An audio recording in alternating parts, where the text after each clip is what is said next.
Қайырлы күн. Бүгін уәде берілген 21 күнде 50% қарызды жабудың бірінші сабағын түсіріп отырмын. Наконец-то уақыт келді. Енді бұны неге кішкене кешіктіріп түсірдім? Өйткені енді мен өзім де бұл 21 күнде 50% қарызды жабудың жолын барлығын біліп алдым да. Бірақ енді басқа студенттерге жасап көру керек болдым. Яғни сол схеманы бердім. Олардың сол 21 күнде 50% қарызы жаба алатынына өз көзімен сену керек болдым. Сол үшін бұл сабақ кішкене кешікті, бірақ уақытында түсіріліп жатыр деп ойлаймын. Енді кеттік. Барлығымыз 21 күнде 50% қарызды жабуды мен айтып бастаған кезде барлығы селт ете қалды. Мүмкін емес деді.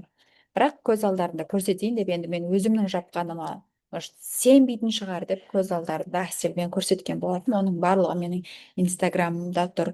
Ешқандай инстаграм жүргізбеген, рилсы атпаған подписчигі 2-ақ мың болып тұрған кезде бастағанбыз. Қазір 10 мыңнан асып кетті. Кеттік. Енді неге 21 күн деген, яғни мынаны қазір бөліп қойдым. Осыларды мен барлығын түсіндіретін боламын. Неге 21 күн? Неге 21 күнде 50% деп айтып жатырмыз? Ұзақ уақыт қарызда жүрген адамдардың бірден бір себебі ми қай уақытта қанша ақша табу керек екенін білмейді. Дәл қазір именно осы сабақты көріп отырған кезде Аллахтан ниет етіп 21 күнде 50% қарыз жабуға болатын сен. Бұрын соңды сеніп көрмесең, осы уақытта сен. Бұрын соңды нәтиже көрмеген нәтижеңді көру үшін, бұрын соңды таппаған суммадағы ақшаны табу үшін, бұрын соңды мініп көрмеген машинаңды, үйіңді алмаған болатын болсаң, онда бұрын соңды жасамаған әрекет жаса, яғни сол әрекетті жасау керек та. Оның біріншісі хотя бы ешқандай әрекет жасауға пока что дайын болмаса, онда сен бірінші мимен сену керекпіз. Яғни сенің ұзақ уақыт бойы қарызда отыруымыздың, болмаса қайта-қайта қарызға кіре беруіміздің бір себебі ол біз қанша уақытта қанша сумма табу керек екенін миға көрсетпейміз. Күніне қарыздың көптігін емес, әр күнге қанша ақша табу керек екенін және қай күнге дейін көрсетсек, сол ақша табылады. Бұл сабақты көрсетіп отыруымның себебі, мен қаншама адамға, мысалы қазір 3 пример келтіретін боламын, қаншама адамға 21 күнде 50% қарызды жапқан болатын болсақ, яғни осы бірінші сабақ өтілді. Осы бірінші сабақ маған да 21 күнде 50% қарызды жабуға көмектесті. Басқа студенттерге де 21 күнде 50% қарызын жапқыздырып жатыр. Осы бірінші сабақ фундамент. Бұл бірінші сабақта 21 сабақ өтеміз. Соның әрқайсында айтып отырған болатынмын. Енді кеттік. Ғылыми тілде бұл осылай айтылады, яғни ағылшыншасын мен онша дұрыс оқи алмаймын. Қашан, қай уақытта қандай әрекет жасаймын деп нақты жоспарлау. Яғни мидың жұмысын зерттеген ғалымдардың зерттеуінше, яғни қашан, қай уақытта қандай әрекет жасаймын деп нақты жоспарлау керек. Сол кезде сенде болады. Енді бұл яғни бірінші бөлімде не істейміз? Дәл қазір бүкіл жұмысты тастаймыз да, хотя бы көп ақша болу үшін арнайы бір уақыт бөлейік, отырамыз да общий суммаларды жазып шығамыз, соның 50%-ін бөлеміз да, мына күнде мына уақыт аралығына мен осы 50%-ті табуым керек деп жазып қоямыз.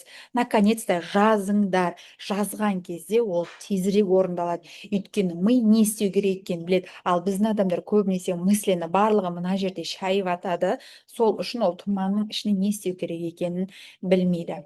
Енді неге 50%? Неге 50%? Бұл аз-аздан үздіксіз деген формулаға келеді. Яғни ол дегеніміз не? Пайғамбар саллаллаху алейхи вассаламға барып, маған жәннатқа бірден кіретін амалды айтшы, мен соны жасайын да, сол жәннатқа кіріп кетейін деген кезде не деген? Аз-аздан үздіксіз жасалған әрекет сені жәннатқа кіргізеді деген. Получается, тура бұл да соған сай нақтыланып жасалған, аз-аздан үздіксіз жасау. Енді бұл нәрсені мен өзім ойлап тапқан жоқпын. Осы уақытқа дейінгі алған білімдерімнен, осы уақытқа дейінгі дәл қазіргі менің Россиядан осы мидың жұмысы бойынша оқып жатқан обучениямда осы ми қалай көбірек ақша табады, қалай масштабқа шығады деген тақырыптарға сай жасалынып жатыр. Енді яғни бұл миға оңай болып көріну үшін екіншіден жауып тастап жатқанда елестетіп мотивациялайды. Яғни 50% қарызың, өзің ойлашы, сенде дәл қазір 6 миллион қарыз бар, енді сен соның 3 миллион жауып тастағансың. қандай сезім береді? Әдемі сезім береді, иә. Получается, бұл неге 50% дегеніміз, ми уже болып қойған сияқты қуанып, сондай бақыт гормоны бөлінеді. Получается, бірақ оны сен ешкімге айтпайсың. Өйткені сен біреуге айтпастағанда саған қойшы мүмкін емес, қоя сал деген әңгімелер пайда болады. Түсінікті ғой, иә? Енді кеттік. Қалай дайындаламыз? Енді дайындалайық. Бірінші, біз неге 21 күнде 50% қарызы жабу керек екенін білдік. Екінші, неге 50% жабамыз? 50%-іміз, яғни 3 миллион теңге болып тұр екен. Енді соны жазып алдық. Енді қалай дайындаламыз? Енді осы 21 күнде өзіңе уәде бересің, ол жерде тоқтамау керек, әрекет жасау керек. Яғни бұрын соңды жасамаған әрекеттерімді жасаймын, және де мен бүгін де рилс салдым. Жарты жолда ескі настройкаларға жұмыс жасауға мүмкіндік бермейміз. Қолымнан келмейтін сияқты, мүмкін емес, сенбейсің. Жаныңдағы адамдар айтады: ей Құмаш, қоя салшы. Менде бір қыздар болған, мықты настроймен келді, и маған обучениеға келген жан-жағындағы адамдардың бәріне айтып қойған. Айтқан: мүмкін емес қой, ол бағила бұрыннан бері инстаграм жүргізеді, сен жүргізбейсің ғой, сенде ондай жоқ қой, деген сияқты әңгімелер айтты. Кәдімгідей келген қыз 2 аптадан кейін уже несі, мотивациясы өшіп қалды. Неге? Өйткені бұрынғы ескі настройкаларын өте көп жұмыс жасап кетті. Оған ата анасы да сенбей қойды, оған жанындағы подругасы да қуасың ба деп айта берді. Сонымен ол әрең деген кезде кішкене жұмыс жасады да, кішкене ақша тапқаннан кейін тоқтап қалды. Ескі настройканың барлығын алып тастаймыз. Осы уақытқа не істедің? Жаз. Бұл жерде де жазу керек. Осы уақытқа дейін не істедің? Сенбедің, жыладың, жылап әрекет жасай бердің, ешқандай обучение оқымадың, біреудің айтқанын обучение оқып, біреудің айтқанын уақытылы істемедің, ерте тұрмадың, ескі настройкаңның барлығын жазып шық. Ескі настройка сен никогда үлкен суммадағы ақшаға шығармайды. Хорошо, вообще ақша таппай жатсаң, хотя бы миллионға шығармайды.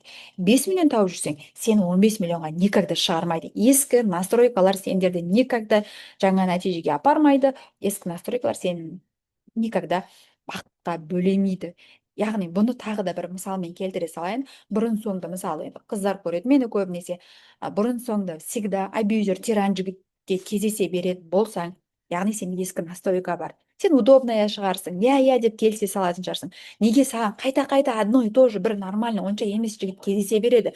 Потому что сенде ескі настройка жұмыс жасап тұр. Сен всегда бір нәрсені қайталай бересің.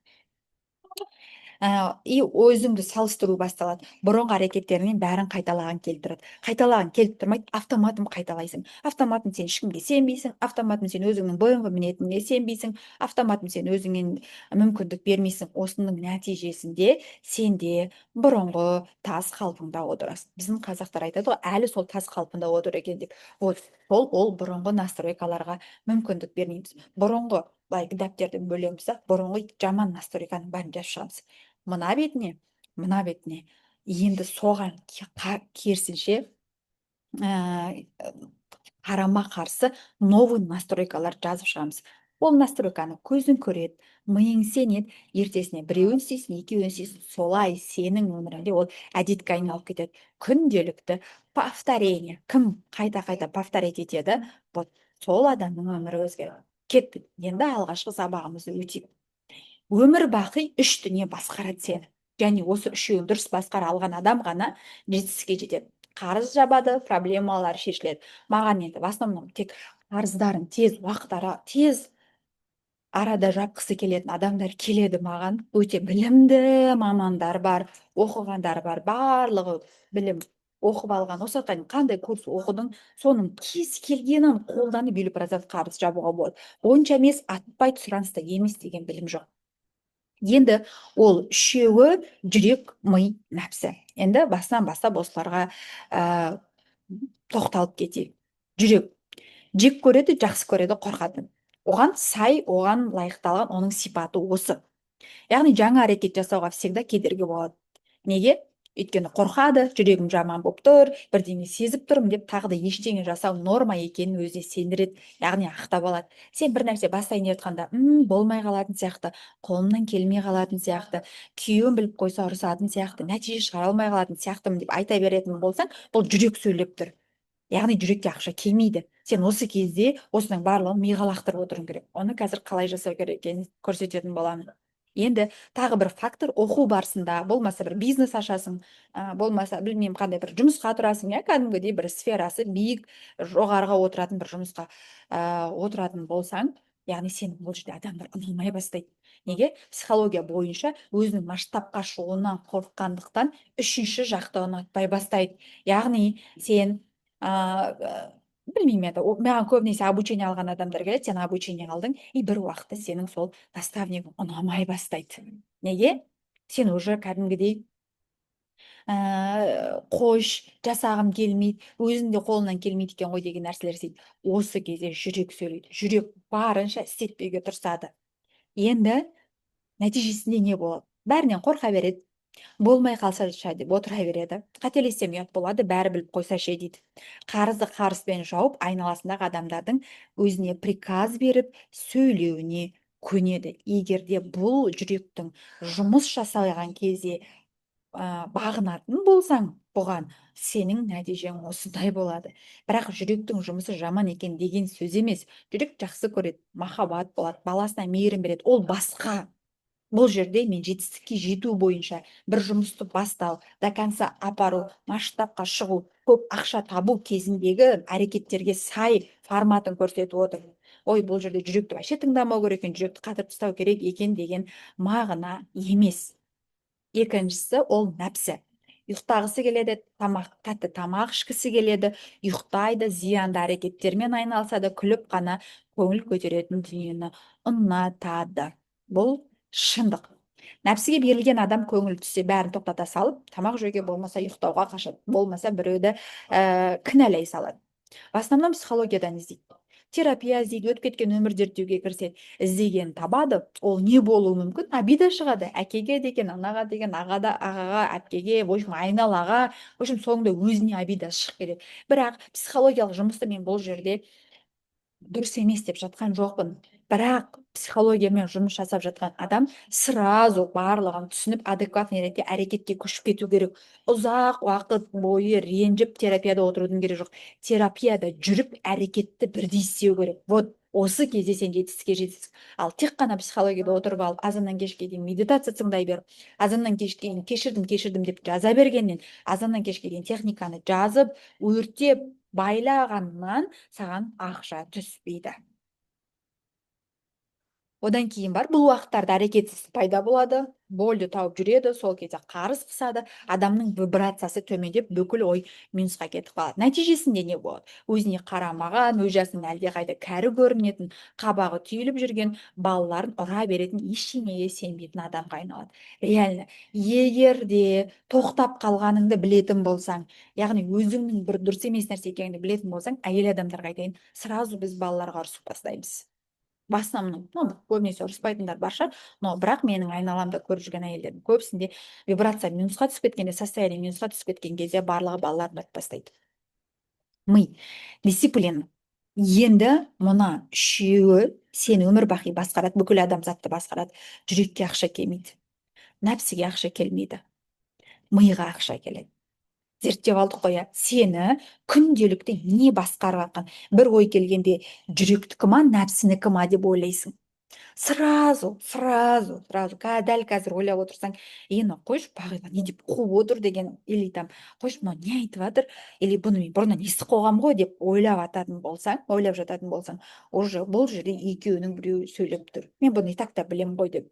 Егер де сен и так та біліп әрекет жасап кететін болсаң, менің бұл сабағымды көрмейтін едің. Мені бұл сабағымды өте көп ақша тауып жатқан состояниесі нормальный адамдар онша көрмейді. Өйткені олар басқа вибрацияның жоғарғы жағында жүр. Олар бизнесті қалай ашсам болады, Гарвардқа қалай түссем болады деген соның проблемаларымен жүр. Оларда финансовая подушка бар. Ал егер де бұл сабақты көріп отырған адамдардың көбісінде дәл қазір қандай да бір жерде тоқтау болып тұр. И это нормально, ол ұялатын нәрсе емес. Керісінше қарыздан құтылмай жертва болу ұят. Енді кеттік, ең ақша келетін ол ми. Ми не істейді? Ми дисциплина, мына жерде әрекет деген сөз болған.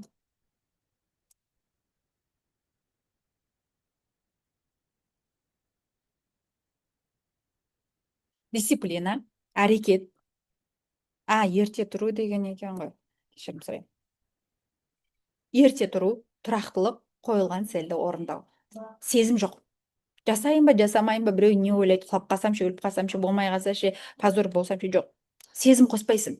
5 әрекетті жазып аласың, ерте тұру керек, кітап оқуым керек, жүгіріп барып келуім керек, и одан кейін барып 5 сторис салуым керек, 3 адаммен сөйлесіп сату керекпін. Болды. Сезім қоспайсың.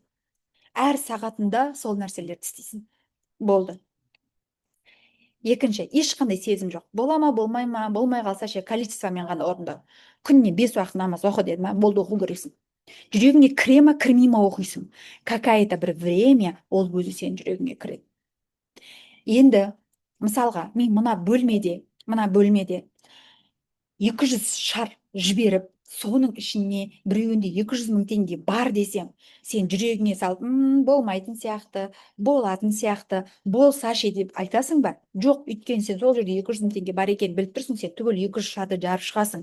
Тура сол сияқты. Сенің 200 мың теңге, 2 миллион теңге, 200 миллион теңге табатын тағдырыңда бар. Егер сенің тағдырыңда жоқ болатын болса, сен бұл жерге кіріп, қарыздарды жауып тастап, 10 миллион қарызға кіріп, оны жауып тастаудың жолын іздемес едің. Значит, сен 10 миллионға кіретін болсаң, 10 миллионнан шығып кететін жол бар да, бірақ шығып кеткен кезде сен бұрынғы, мысалы, Айжан Нұргүл болмайсың. Сен уже 10 миллион таба алатын қабілеті бар Айжан боласың.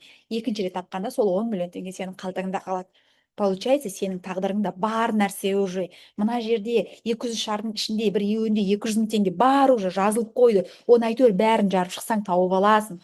Тура тағдыр деген сондай, қарыздан шығу деген де сондай. Яғни сен шыққың келіп тұр, тағы да 5 миллион теңге тапқың келіп тұр ма, болды, ол сенің тағдырыңда бар.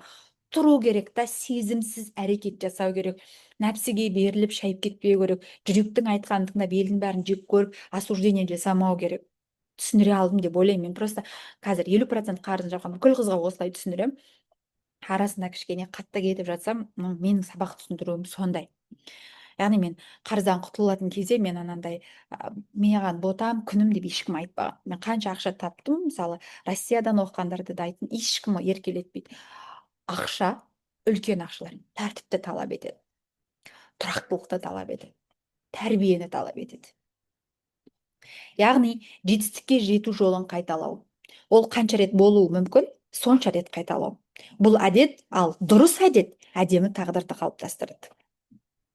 Әдемі тағдыр, қарсыз өмір, миыңның тыныштығы, ешкім келіп қарызын сұрамағаны, кредит төле деген банктерден тыныштық, балаларыңа бақытты балалық шақ, кружоктарға беріп, мықты оқуға түсіруге дайындалу, ата анаңа сыйлығын әперу, шетел көрсету. Именно осы бір дүниені жазып отырған кезінде 20 миллион қарызда онкологиямен ауырып, аяқ қолын қимылдамай айтқанда осы өмірді армандаған екен, жазған екен, осыған қалай жету жолын жазған екен, тоқтамаған екен. Бір өмірде адамдар болады, қарызын құтылу үшін сол 20 шарды жарады. 20 шардың біреуінің ішінде соның өзінің 2 миллион теңгесі шығады. Біреу 10 шар жарады, біреу 5 шар жарады. Ал мен 2000 шар жарған адам екенмін да. Сол 2000 рет әрекет жасаған шығармын. Соның нәтижесінде қазір финансовый подушка, онкологиядан 100% жазылған, алдарыңда бағила. Әкесіне машина алып берген, өзінің квартирасын алып тастаған, 3-4 ай сайын шетелге шығып. Бұның барлығы успешный успех емес. Бұның барлығы сол шаршамай әрбір шарды жарғанда, біреуінің ішінен шықпай қалған кезде, ештеңе шықпай қалса, провал болып қалса, нәтиже болмай қалғанда, продажа болмай қалғанда, ішкен дәрілерім денсаулығыма келмей, шашым түсіп қалып жатқан кезде, мен екінші шарды барып жармай қойған жоқпын. Орнымнан тұрып екінші шарды да жардым. Оның іші де пустой болса, үшіншісін жардым. Получается не? Яғни мен сезім қосқан жоқпын. Неге менде болмай жатыр? Мен өліп қалатын сияқтымын. Неге мен осы дұрыс емеспін ба деген сезімдермен өзімді жеген жоқпын. Яғни мен сезімсіз, нәпсісіз, тек қана мидың әрекетімен жұмыс жасадым. Түсіндіре алдым деп ойлаймын. Ата анаға тірі кезінде жақсылық жасау керек. Өлгеннен кейін жылап, өкінгеннен пайда жоқ. Бұл менің анамның сөзі. Всегда бізге айтатын, бізге жақсылық көрсетсеңдер, осы өмірде көрсетіңдер. Ертең қайтыс болып кеткенде менің басыма барып жылап өкінгеннен пайда жоқ. Ол кезде тапқан ақшалармен, ол кезде тапқан сыйлықтарыңнан мен көрмеймін, мен қуанбаймын, мен ана өмірге өтіп кетемін. Қуантқыларың келе ма? осындай, осы өмірде дұрыс жолда болыңдар деп бізге үйреткен. Аллаға шүкір, бесеуіміз бес бауырымыз, бес бауырымызда біз сол сөзді естіп өстіп, сол сөзге сай әрекеттер жасап жатырмыз қолымыздан келгенше. Нәтижесінде артқа қарап өз-өзіңе риза болатын ақшасы бар, қайырымдылық көп жасайтын, ата-анасының разылығын алған, түрінен мейірім шашылып, магазинге барып қалаған киімін, қалаған уходын, бауырларына туған күндерінде, обычный күнде де сыйлық сыйлай алатын, емін-еркін күлетін, шет еліне қиналмай шығып кететін, балалары білімді, бизнесін жүргізіп жүрген адамға айналады. Бұл сабақта неге тек қана ақша табудың жолы, болмаса былай сат, былай сат деген жоқ. Фундамент. Сенің жарты жолда мысалға, енді қаншама эксперттер болуы мүмкін, менің қазір көріп отырған Тендерсің ба, ипарессің ба, бұрын психологияны оқығансың ба, или болмаса прананы оқығансың ба, таргет, СММ, яғни инстаграммен ақша тауып жатса, сен сияқты адам болды, уже табуға болады деген сөз, ол жазылып қойған да. Егер де сол нәрселерді жасап жатқан болатын болсаң, жарты жолда қолыңнан келмей қалатындай сезім болып жатса, или бір қайтып кеткің келіп тұратын болса, қайсысы сөйлеп тұр, соны бірінші анықтап ал. Міне, соны анықтап миға көрсететін болса, нәпсі осындай жатқысы келіп тұр, анау дейтін болатын болсаң, и енді бұны қалай істесем болады, екінші жағы, мимен аласың да, так, істегің келмей тұрған нәрсенің 5 жолын жазып істеп кетесің.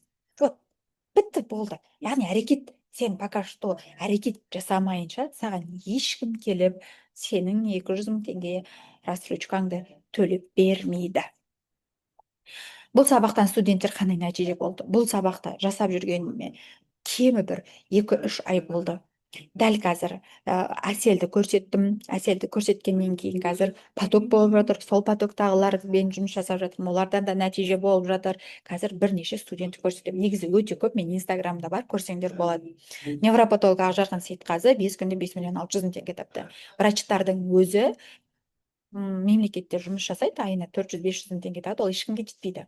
Ол қалайды 5 миллион 4 миллион. Мемлекетте жұмыс жасап жүргенде бұндай ақшаны сен таба алмайсың еш жерде. Аз уақыттың ішінде таба алмайсың. Яғни оның қарызы где-то бір 12 миллиондай ма болды. Яғни 5 күнде біз 5 миллион 600 мың теңге таптық, дайындалдық. Екінші, ИП арест Ғалымжан Әсел 21 күнде 4 миллион 517 мың теңге тапты, общий қарыз 10 миллион болған. Ешқандай инстаграмды жүргізуді білмейді, 2000 ақ подписчигі бар, әйтеуір жиналған, ештеңе сатып көрмеген, анда-санда 5 мың теңге 10 мың теңгеге сатады. Яғни нольдан келіп отырған адамдар болатын болса, көп ақша табуға қорықпаңдар. Так, яғни нөлден бастаған адамдар болатын болса арамызда, бізде ешқандай да қорқудың керегі жоқ. Бұл қыздарда да Ақжарқында 400 подписчикпен келген. Сторисында 27-30 адам көреді. Әселде 50 адам көреді. Получается, сен көп ақша табудың формуласы, сені көп адам көреді. Яғни мен бірінші көп адам көрсетудің планым, көп адамға сенің біліміңді танытамын. Менің наставта жүрген, осы челленджде жүрген қыздардың ішінде мен бірінші сені көп адамға танытамын. Сені көп адам білгеннен кейін, көп адам сен услугаңа келеді. Не жасайсың, білмеймін, терапия жасайсың ба, білмеймін, курс сатасың ба, білмеймін, приемға шақырасың ба, разница жоқ. Болды, көп ақша табудың. Ол көп адам саған жазылады, бір күнде 10-20 адам жазылады, сен әрқайсысына жасайсың, ақша түседі. Получается, көп адам тең көп продажа. Көп продажа тең кешке таман каспиіңдағы көп ақша. Болды. Бітті. Осының нәтижесінде сенің қарыздарың тез жабылатын болады. Үшінші, бізде психолог Мадина Ғаниқызы 7 күнде 10 мың подписчик алып келдік. Психолог и нейрографика психолог ба, сондай, сондай. И біз 96 продажа жасадық. Оның барлығын ертең пост форматта барлығын нәтижемен салып қоятын болады. Бұда не айтқым келеді? Бұда ерте ма кеш па саған ақша керек болады. Дәл қазір балаларың кішкентай болса, дәл қазір бастау керек. Неге? Өйткені универге түсу үшін сен қазір дайындау керексің ертеңгі күні. Одан кейін барып қызың болатын болса, Алла сақтасын, қалтасында ақша болмай, 15 мың теңге таппай, үйінен қашып құтыла алмай, квартира жалдай алмай, сол абьюзер, тиран күйеулеріне көніп отырған адамдар бар. Не үшін? Ақша жоқтықтан. Ақша сенің 90% проблемаңды шешеді. Тамақ ішкің келсе де, киінгің келсе де, қыдырғың келсе де, тыныш ұйықтағың келсе де ақша керек. Әдемі тіс болу үшін де ақша керек, денсаулық үшін де ақша керек. 90% проблемамды мен ақша шешкен. Так что егерде бұл бірінші сабақ қана, мен бүкіл наставтағы студенттеріме де, челлендждағы студенттеріме де осындай фундаментті үлкен сабақтар өтемін. Соның нәтижесінде менің наставқа келген студенттерімнің барлығы дерлік ақша тапқан. Так что былай жасайық. Кім осындай нәтиже қалайды? Кім өзім 0 подписчик болса да услугасын сатқысы келеді? Кім товарын сатқысы келеді? Кім курсын сатқысы келеді? Кім танылғысы келеді? Осындай нәтиже қалайды. Дәл қазір қай жерде тұрғанымды білмей тұрмын, бірақ көп ақша тапқым келеді, қайда баратынымды білмеймін дейтін болатын болсаң, арнайы разборға келсең болады. Бұл бірінші сабағын тегін берем дедім. Барлық қыздар осы сабақтан тегін өтіп кетіп, и бір 6-7 сабақтарда настроениялар түскенде сразу осы сабақты есіне түсіреді. Менде жүрекпен нәпсі сөйлеп жатыр екен ғой, мен бұл екеуіне сенетін болсам, мен ертең түксіз қалам, ертең мен елдер мазақтайды, ақшасыз қалам, кредит төлей алмай күлкі мазаққа қалам дейді, сразу мидың әрекетіне көшіп кетеді. Енді бұл 2-3 сабақтарда енді сондай сезімдер келген кезде ми қандай шешім қабылдау керек деген сияқты ұзақ үлкен сабақтар бар. Енді оларды түсіру үшін ұзақ уақыт кететін болады. Ал бұл жерде мен уәде еткен бірінші сабағымды бердім. Егер саған осындай 21 күнде 50% қарызы жабу қызық болатын болса, менің нишамда қалай жабуға болады деп менің өзіме жеке сұрақ қойғың келетін болса, разборға кел. Разбордың бағасы 10 000 теңге. Өйткені мен саған 40-45 минут уақыттай бөлемін. И негізінде 30 000 теңге, сол үшін 10 000 теңгеге қойып қойдым қазір. Өйткені менде студенттерімнің орны босады, барлық ақша тауып мәз болып қазір күшті болып қоштасып кетіп жатыр. Сол үшін де қазір орын босап жатыр. Келемін десең, сол разборда мен саған сенің нишаңда қалай 21 күнде 50% қарызы жабуға болады, сызып көзіңе көрсетіп қағазыңа сызып беретін боламын. Дәл ары қарай оны өзің істей берсең де болады. Так что сәттілік, мен сені сол разборда күтемін. Осы жылдың соңында не то что 50%, бүкіл қарызыңды жауып кеткен, жапқан, бақытты, уже келесі жылы өзінің бір қандай да бір бизнесін бастаған, блогында 5 000, 10 000 подписчигі бар, сондай бір финансы подушкасы бар қалтасында, солай адам болып отыруыңа тілектеспін. Мен сені разборда күтемін, номер қалдырамын.